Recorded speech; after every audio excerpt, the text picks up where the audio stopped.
Ladies and gentlemen, welcome back to Badlands draft season. I am your host, Michael Meegan. Tonight, I'm joined by a very, very special guest, Badlands' own Dan SZN, host of Buck the Trend. I call him the, Dr. Frankenstein of the Badlands Draft Guide, who Dan, we started our guide. I know you sent me the message yesterday about getting back into the website and everything that you've done with it. So, man, how you doing? I'm doing all right, man. I'm doing all right. It's been a very exciting time, particularly in draft guide land. Uh, it's good to have the conversations that we always have and talk about all the prospects that are coming through. And there's some interesting things to go through today. I think based on some of the Yeah, conversations we've had. Yeah, no, I mean, I brought Dan on because I want to learn more about the defensive line and for this in general and for this draft class. And I brought on the best in the business. So everyone, you should be thankful that Dan took the time from his day to lock in with us today. But before we start fully diving into that position group, 4 rounds of draft talk. We always talk about grading the mocks on here with DA. Daniel Jeremiah released his mock draft 3.0 about 2 days ago. And he had the Jets taking Armand Bembou, offensive tackle out of Missouri. And what should be important to talk about for this mock draft is that for the Jets, I think it's a best case scenario of how the board fell, where you don't see a lot of mocks where Mason Graham, Armand Bembou, and Tyler Warren are all on the board at 7. To me, that's almost like an embarrassment of riches where if you pick one of those three, probably not going to complain too much. But how are you? I don't think I've talked to you. What are your thoughts on Bembou, and how do you see him? Is he a better prospect than Graham? Is he the pick you would make over Graham or Tyler Warren? So yeah, it's gonna be hard for me to be a little how do I say partial, I suppose. But yeah, I don't know if he's a better prospect than Graham. But I think the upside is pretty exciting, and I think if you're looking at it's hard to not get excited about a Membu situation with the Jets' young offensive line. Like it would be a nice bookend of like finally getting young and talented along the Jets offensive line and solidifying something for a long time. With Olu on the other side, especially with the bookends there. But I have to say, like if Mason Graham's on the board there, I would probably lean in that direction. But it's three of the correct decisions, to be honest. And take it with a grain of salt, not to get too troll like, but you know, as much as I would have trusted or held more weight in that Daniel Jeremiah mock last year, this year it's much less so because a certain friend isn't in the building anymore. Yeah, he's not. Daniel Jeremiah is not on the receiving end of a vent session about how the Jets fired Rex Hogan and how Joe Douglas wasn't couldn't do his job without his dearly departed. So we don't know how that is. I mean, for Membu, I don't know. People are tired of taking the offensive line in the first round, or they want to take a sexier pick, whether that's Tyler Warren, whether if Ted McMillan's 40-yard dash 4.48 was like, I don't think so. And then it comes out, it's more like 4.57, which is a great time for Tet. Like, that's It not to is. bash the guy in any way, shape, or form, but it's just like, I understand people who want to take the playmaker, especially after passing on Bowers last year, but I'm really not going to ever complain about taking a 20-year-old offensive tackle who turns 21 next week and his pass blocking grade was 85 plus on PFF and his run blocking grade was 85 on PFF. So even where we had those questions about Olu as a run blocker, he was a stellar pass protector. Membu is a little more, we'll call it balanced in that way. So excellent right tackle prospect in a glaring position of need. So we talked about Mason Graham, and we think the Jets are going to take an offensive tackle. I think my biggest bugaboo about this free agency period is we saw a bunch of good ones get cut, and for not going to factor into the comp formula. And we look at how these contracts are structured, like Justin Fields, a lot of the money is backloaded. Brandon Stevens, a lot of money is backloaded. Like, I'm not saying it would be the wise, and I'm not saying Jonathan Allen would have picked you over playing for Flores in Minnesota, which is a team who won 14 games last year. But like, you could have given Jonathan Allen a really good offer. You could have given Javon Hargrave a really good offer. You could have Yep. given Dalvin Tomlinson a really good offer. And well, none of it would have affected it. None of it would really affected the cap. too much given how you're structuring these deals, and they wouldn't have taken away your comp pick you're going to get for Hassan Reddick, which I still have to say out loud because it still shocks me every time that it's actually a true statement. So we think they're going to take one. I guess we'll go through their first three picks. Is there anyone besides Graham you can entertain, whether it's, and we're not going to do strictly defensive tackle, just as a defensive lineman? And we'll, for sake, Abdul Carter isn't, we're going to not say he's going to be on the board? Yeah. I did see a mock that had Abdul Carter available, and I was like, oh, no. Don't do this to me now, please. Abdul Carter is going to have to shoot someone, like, not to be more to be on the board. There's literally no way. I would be shocked. I would be worried at that point, and I'd be like, okay, so there's something wrong, and they shouldn't take him. But yeah, no. So I honestly would not take anyone else. I do like a good amount of interior defensive linemen in this class. 7's just too rich. There's just too much else available there. So honestly, Mason Graham's the only player I would take there. The hard part about that is that so many of them are going to go from like 15 to 32 and then a little bit early in second round that, because of that run, the Jets are going to be looking at a very different picture in the second round. So I guess what I want to ask you is that I know positional value is a little different. I think defensive tackle now, especially seeing how the guys are being paid, is not a position that is like talked about as like doesn't impact the game, because when you can literally get a quarterback off his spot from the interior rush, we saw how important that is. So when people use like the line of thinking about Genty, where they're like, he's an excellent running back prospect, but this class is so deep. Like, some people are hesitating on when should we take him this high? Can you get a better player, if you trade back, or if someone in the top of the second round? Do you feel that same way about the defensive tackle class? And with Graham, who I like Mason Graham, I don't think Mason Graham is even like a Genty level prospect. Like, I don't think he's special. I think he's like excellent. I think he's a top 5 player in the class. But do you kind of feel that with this class in him? I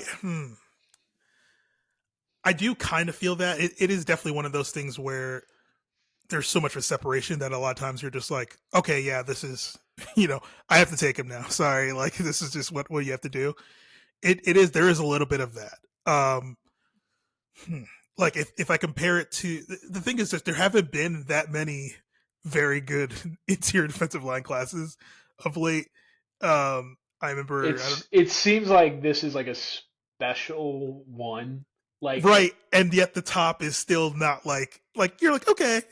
It just kind of goes to show you like how many like very good prospects that we've had in the past that have come to the NFL and done well, and we took it for granted. And now you're looking back at it like, oh wait, hold on, those guys are really good.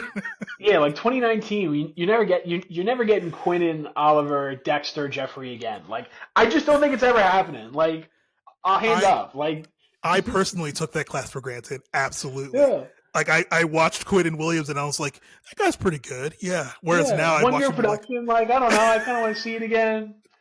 And Oliver, like the last year at Houston was a little weird. Dexter, you're just like, I don't know, he's kind of big, but does he really move? And then Jeffrey was hurt, so like exactly.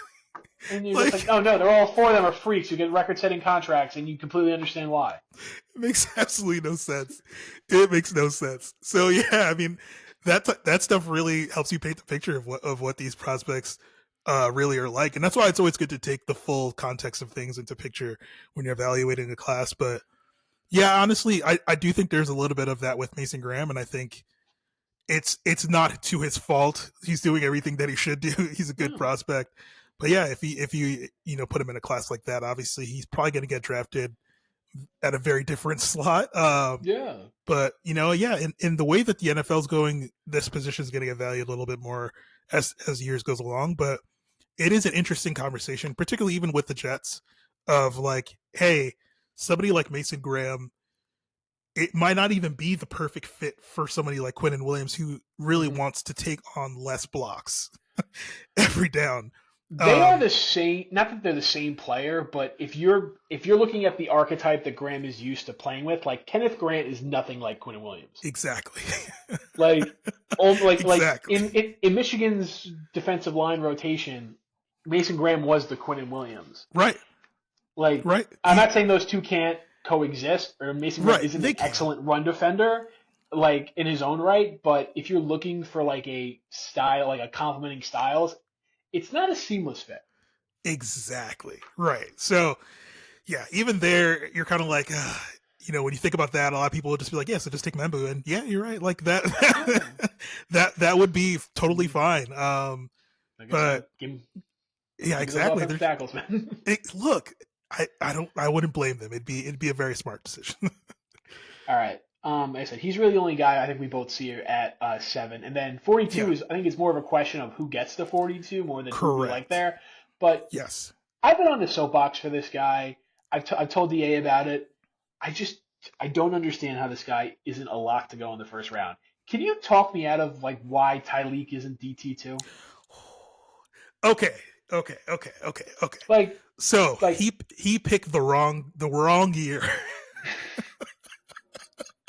He picked the wrong year. It I it just I don't understand how he doesn't go in the first round. You look at the skill players, you look at the corners, you look at the quarterbacks. I'm just like, who, if you can find me 32 players who you think are going to make a bigger impact in the first 2 years than Tyleek Williams, yeah. I just think you're a liar. I just do. He's a victim of circumstance, man. Like a lot of these other defensive linemen have had a lot of press and they've had a lot of attention because they're guys that kind of snuck onto the scene or gradually grew onto the scene or played at Michigan. This is, Mhm. hey, like that tape got a lot of plays. Even like in my review last year, going through like, oh, I want to see what Chris Jenkins is like. That's how I figured out like, oh yeah, Kenneth Grant is insane. Like, Yeah, dude's a it's freak of nature. it's just how it is. Like, Tyleek, I think, just hasn't been surrounded by the type of talent that kind of brings the eyes in that direction. Which honestly, for me, makes it even more intriguing because Ohio State's been a factory for defensive line talent, Hmm. but this last couple of years, it hasn't really been as good. No, Um, it's like like I like Jack for what he is. He's a Sam Hubbard style individual, correct. and JT is a lunch pail rusher, not a like they were going Joey, they were going Nick, and they were going Chase Young. They Yep. haven't really had anyone of that like an edge one caliber. Like Exactly. I've said this. I think Tyreek is the best player on that defensive line. I thought that last year. I still think that now. You don't get a lot of love all of a sudden into your defensive line when you don't have these superstars that are helping you get your production right. All of a sudden, everyone's like, what about these other guys? Right? All of a sudden, people just stop paying attention to you. But he's the same player. It's the same player he was last year when everyone's like, I would take this dude. And now this year, all of a sudden, everyone's like, wait, oh yeah, Tyleek's in this draft. Like, it's just an afterthought. So, yeah, someone's going to get very fortunate. Yeah, like I And said, I think it could very well be the Jets there in if those he's 40s. on the board, dude, run that card in. Yes, sir. Run that card in. So like I said, he's the I think I'm actually really curious to see how Glenn would motivate this player because Mm, when the light comes on, it's top 10 talent, but the light doesn't always come on. And yeah. I think a team takes Walter Nolan before 42. Like Yes. I would, but Yes. like he's just too naturally gifted, in my opinion, to Mhm. like just let him fall. Because I didn't want to entertain him here. Kenneth Grant, I think should just go. It's more He'll be just gone. Yeah. who's the guy the Cowboys just extended who was the nose tackle for the other Miz nose tackle for Michigan. Um, I can't say his name. It's like but he didn't get to 20. He got Oh, like yeah. yes. So with an O, I He's can't pronounce his Nigerian. name. Yes. Yes, that's why I asked you. I I got thought you. you would know that. I got you. I got you. Keep going. I got you. But Is like it Odigizu? yeah, I think it's Odigizua. Yeah, like I Yeah. think they took him at like 24 or 25. Like Kenneth Grant's just gonna go there. Like that's Hmm. completely fine. That's when you feel okay taking a nose tackle who if he never has the pass rush upside, you really just don't care because you got a good football player that you're fine giving $20 million to 3 years later, 4 years later. Like Yeah. not a problem with that. So I Exactly. don't like I said I don't want to include those in here. Like Tyler, I actually seen sliding. I guess my next question to you is where would you where would you play Landon Jackson? Mm. It's tough. I think in a defense like the Jets, or well, the defense that the Jets are going to get, I should say, because what Glenn and Dan Campbell and folks like to do with their giant edges is to just play them like their regular defensive ends, like just play them like regular edges. With the Jets last season, they like to play around with things. They like to move big edges inside a little bit. Um, but yeah, no, I think Landon, I think that's an edge to me. Like I think I just play him at edge and let him do his thing, and not overcomplicate the situation. I think that they need someone who's going to do that role similarly to what John Franklin Myers did. But I think if you watch those Lions defenses, a lot of what they did with like Aiden Hutchinson and stuff like that is like, hey, you're just a big end. Like you're not going to do a ton of stuff inside. You can, but we're not going to make you do all that. I think it'd probably be the same type of deal with Landon. So I said, is there any guys that I haven't mentioned that you think are in the mix, or you would want to be like, you would definitely pound the table for at 42? Say if the Jets Hmm. do go with either Tyler Warren or Membu in round one, and that defensive tackle need is still glaring. I think we talked about basically the one I went was just Tyleek already. Good. Uh, I Glad to see I you're on the board. do, yes, I do like. I mentioned him before, Josh Farmer. I like his agility. I just need to see a little bit more on film to feel better about that. Um, but that is somebody who I kind of circled as like I need to just watch this more because the way he moves is a little different. Um, and yeah, I think those are the few that I think I would consider in that 40s range. It really depends on the run. I think Hmm. if the run gets pushed a little bit, the Jets could end up being really fortunate because Yeah.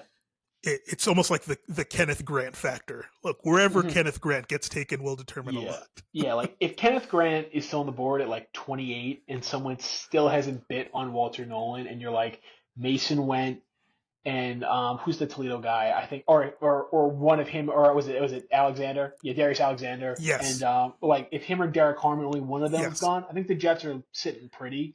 yes. It's I very think I hard think to. you consider going up. Well, might be a crazy conversation right now, but Yes. I think you maybe think about moving up a couple of spots if you're starting to Yeah. approach the second round and all those guys are still there. Yeah. You Like gotta I, just see I'm weigh your options. I'm completely fine. Like if we get through like the first three, like first three, four picks of round two, and like like one of Harmon, maybe Harmon's there, maybe Tyleek's there, maybe, okay, honestly, I don't think Walter's going to fall, but like one of those Right. guys in that group, uh, I don't mind doing like basically like the trade up they did for Brees, where they trade like a fifth round Yes. pick to go up like Yeah. two It's like spots. nothing. Exactly. Like I'm completely fine giving the trade you got for Mike Williams to get the defensive tackle that you really want. Right. Are you a TJ Sanders fan? Because watching that defensive line, it's very hard to not look at the freak freshman who just takes up all the oxygen. I'm sure we will have many Dylan Stewart conversations over the next 2 years. But Yeah. like I like Kyle Kennard as my probably my favorite DPR in this class, that designated pass rusher, because I do Yeah. think that guy actually knows how to finish plays and seems like he's gotten better every year. But what do you think of TJ Sanders? Because I've seen people have him in the top 40 on their boards. Yeah. There's a lot of people that have in top 40. I think he's pretty solid. I Mm. don't think I'm all the way there with TJ Sanders. I'm Uh, there. I'm like with him and the Tennessee defensive tackle. I'm like, I like you, but I just think top 50 is rich. it's a little rich. It's one of those things Yeah, where you're yeah, it's like, Norman. Yeah, with Norman Lott, he's the same way. I'm just like, yes, yes. It's a little rich. It's one of those things where I think you like what you see. I hmm. think it's one of like I I don't want to say that testing is more important than it is. I do not. But usually when I'm like I need a tiebreaker or I want this player to show me a little bit of like upside, a little bit of things that'll keep me interested or not interested, but you know what I mean. Just keep me on the bandwagon, so to say. And I just the testing kind of scared me a little bit because it's kind of the things there. I'm like, okay, well, I was hoping there will be a bit more explosiveness, a little bit more agility, but I don't know. I think for what he is, I think it's more of a situation where he's just going to have a role and he's going to do that role and he'll be Hmm. solid. But I don't think it's going to be the type of player that you're like, I Yeah, want to spend like significant capital on. yeah. The top 50, you like. pick 7 is easy to draft pick on. Dude, you Yeah, should be able to find a very good player at exactly. 42. Like Joe Douglas' best second round pick was Joel Tippmann. Like he's one of the better centers in the Yes. league now. Like you found a Hmm. very good player in the top 50. You didn't Yeah. do that with Elijah Moore. You know, who else? You said you found that we think Brees is going to be that. Like these are the type of talents who are Yes. available in the top 50. Yes. Like you got to find Yes. someone who you think can start right away and then be really, really good by year 2. Like that's when you're talking top 50 pick. Good GMs do that. Good teams do that. I Yeah. guess my last question in regard to defensive tackles I want to hit you with is whether it's. I mean, this made more sense when we thought we were picking in the night. We're picking at what 91 or 92, and Hmm. then we found out that the Jets all didn't trade their third rounder, which again still feels like a fever dream. But It's wild. so I would say I don't know if I like these players in the 70s because again, the top 75 pick, you should be able to find an impact player. Hmm. But do you think that Salah didn't really have a lot of not that he didn't have use for them, but that Yeah. defense didn't have like a true nose tackle, like a true like Yes. guy that basically if you're doing gap and a half, you want a guy basically to take up a lane and a half, has that can be able to push a pocket, able to take on those double teams to free up another rusher. Hmm. Do you think that this defense could benefit from having a little more beef in that way in the middle of the defense? And you could see the Jets being interested in like when it comes like Jordan Phillips, like Deion Walker, like CJ West, like those nose tackle types that we think are going to be there, like between picks 80 to 120, like in that Hmm. range. Whether if the Jets trade back or whether they want to use one of their fourth rounders on one of them. Do you see that being a fit in this new defense? Absolutely. I think uh, just look at the examples that they've had in past years with the Lions. Like, and also